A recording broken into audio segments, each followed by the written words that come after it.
What is up? Jonathan here. How you been? So yesterday I was reading my Bible, as a good atheist does. And man, we talk about errors in the Bible. This one is just so obvious. Obviously screwed up. In Leviticus 11 it says, "These are the birds you must never eat because they are detestable for you." And then it lists a bunch of birds that you're not supposed to eat.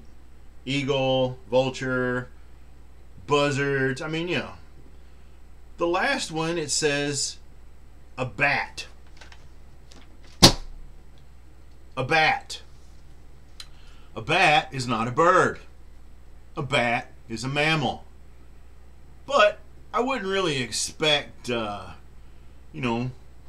people 2,000 years ago to fully understand that a bat is actually a flying mammal and not a bird.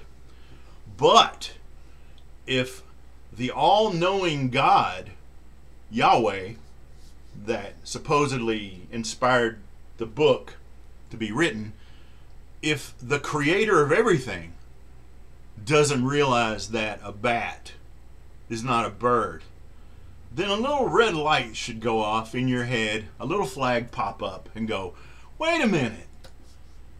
If the Bible was created by the creator of everything, then God would know that a bat isn't a bird. If he didn't want people to eat bats, he could have just, in a second section, go, oh, by the way, don't eat bats. But no, it was lumped right in there with the birds. That tells me that some God didn't write this thing. It was just people. It was people then that were ignorant of things. It's not their fault. And they wrote it down. I think that just that little one verse right there is perfect evidence that the Bible was created by people, not a God.